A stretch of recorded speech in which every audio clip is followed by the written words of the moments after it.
I'm scared.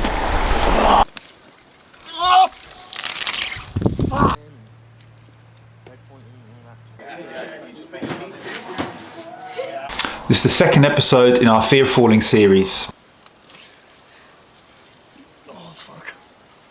In today's episode, we're going to be talking about habits and self-awareness. Self-awareness is a really important skill to have in climbing, often undervalued. It can really help when it comes to analysing behavioural patterns. So let's first talk about habits. What is a habit? A habit is a predetermined behavioural pattern which we execute in a certain situation, given certain conditions, due to repetition. I'm scared. Can't do it. Gonna down climb. Why do we have habits? Our brain produces behavioural patterns so that it has spare energy to use elsewhere. If we didn't have habits, the prefrontal cortex, so the thinking part of our minds, would have to consciously think about everything we do, which requires a lot of energy. So a habit is an automated procedure, and our brain creates habits to save energy and to be able to use energy elsewhere. Our lives are full of habits, good and bad.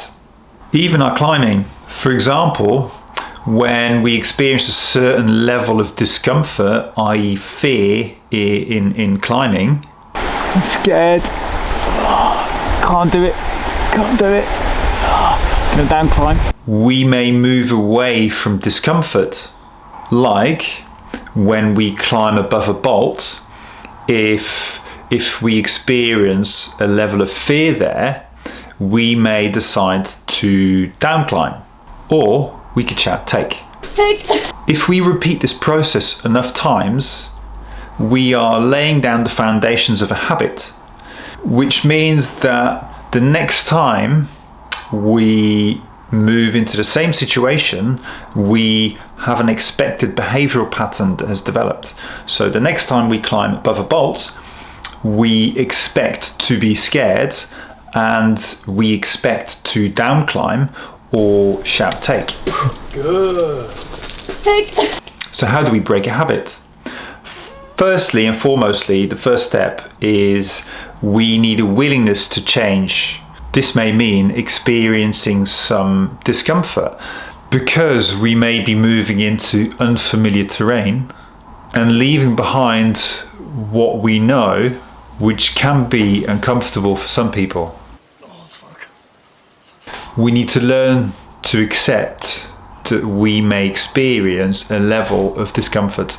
Second step in changing a habit is that we need to create self-awareness. Now, this is the most important step into changing a habit. No, I don't mean that. So what is self-awareness? Self-awareness is the ability to objectively, so without judgment, without bias, and without feeling, look at oneself's internal workings. So ask yourself the question, what am I thinking? And what am I feeling? And how is this affecting my climbing performance? Some people may find it easier than others. It just takes a lot of practice. So next time you go climbing and experience fear, stop for a moment, focus on your breathing, and think about what's going on. What are you thinking and what are you feeling? Maybe sit on the rope and take a moment and analyze what's going on, or get to the ground and take a few minutes to think about what was going on. Think about the level of anxiety or the level of fear you were feeling, and think about the behavioural pattern that has just executed itself. All of this takes a lot of practice. So step one of changing a habit is the willingness. Step two is self-awareness. Now, step 3 is choose a different script to execute. And by script, I mean a behavioral pattern.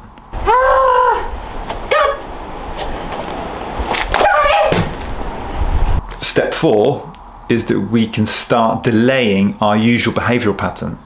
For example, if we get scared climbing above a bolt, the next time we get to that point, we, instead of down climbing, we just stay in the moment as long as the anxiety or fear we're feeling is manageable.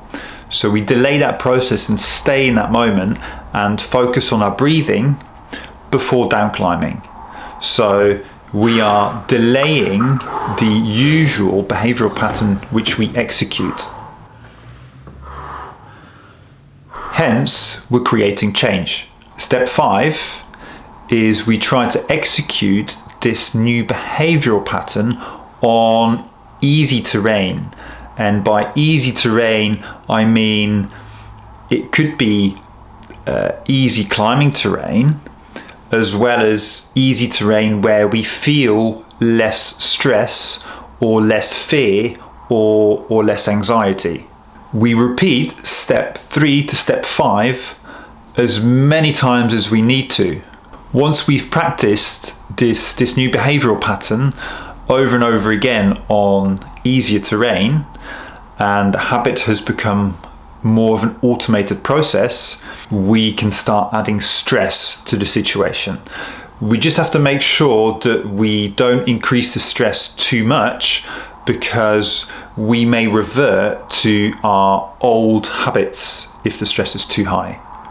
Just to give you an idea, there's a psychologist that did some research, and to create a new habit takes on average around 66 days. So if you take into account 8 hours of sleep, 8 hours of chilling, relaxing, that leaves 8 hours in a day. 66 days times 8 hours equates to 528 hours. So to create a new habit, we need to practice it 528 hours. But this will be different for different people. So it's just to give you an idea of how much you actually need to practice something before it becomes a habit. Let's just think about the amount of time that you spend climbing or training for climbing compared to the amount of time that you spend on your head game in climbing, right? Big disparity, right? I'm ready to go in, coach. Just give me a chance. I know there's a lot riding on it, but it's all psychological. So we can train the prefrontal cortex of our brain, which is the thinking part, to find the amygdala's reaction, which is the fear station in the brain. So we can train the prefrontal cortex to find the amygdala's reaction not useful.